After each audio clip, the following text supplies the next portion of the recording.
संजय भारद्वाज जी, quick comment आपका sir.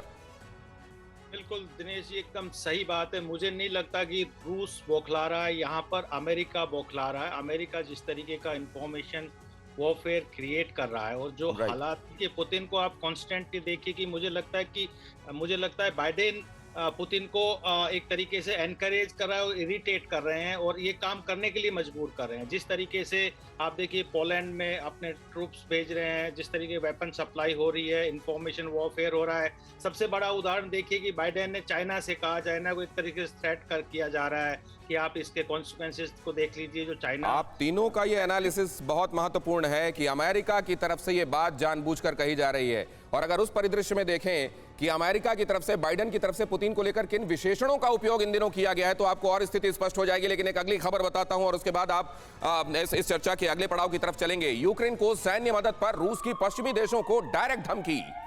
रूस के विदेश मंत्री सर्गेई लावरोव ने कहा, सैन्य मदद देने वालों पर स्ट्राइक कर सकता है रूस।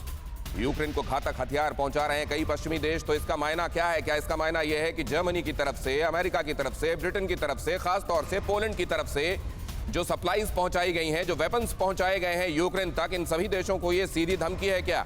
और वर्ल्ड वॉर शुरू होने की तरफ का एक संकेत है क्या? क्योंकि western forces boots on the ground नहीं डालेंगी, ये बात तो ठीक है, अभी तक ये दिखाई दे रहा है, लेकिन अपनी मदद बंद कर देंगी ये तो दिखाई नहीं दे रहा है। और अगर ऐसा है तो क्या आने वाले दिनों में रूस की तरफ से इन वेस्टर्न फोर्सेस के किसी भी देश के ऊपर हम हमला होते देखते हैं क्या? और फिर बात यहां से बेकाबू हो जाएगी क्या? अचल मल्होत्रा सर, एक क्विक कमेंट सर।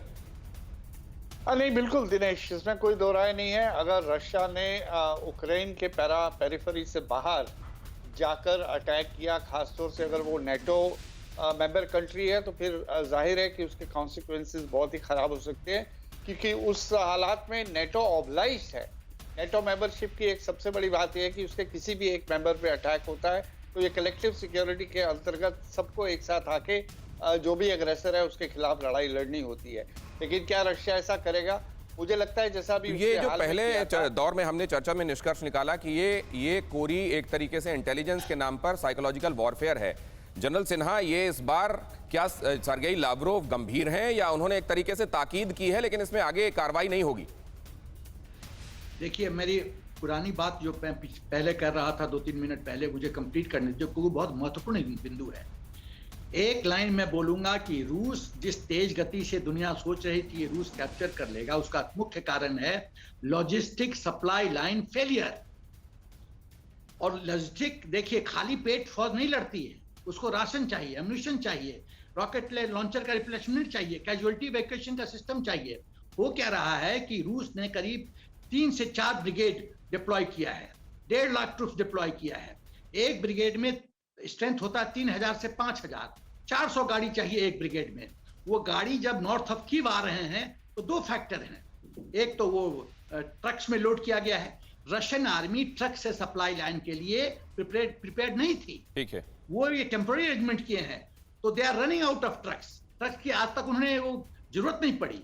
ये वाकई महत्वपूर्ण एंगल है सर कि जब ये लोग ये सोचते हैं कि रूस जैसा माइट और स्ट्रेंथ के बावजूद ऐसा क्यों हो रहा है, तो वो सप्लाई लाइंस की तरफ शायद उनका ध्यान हट जाता है।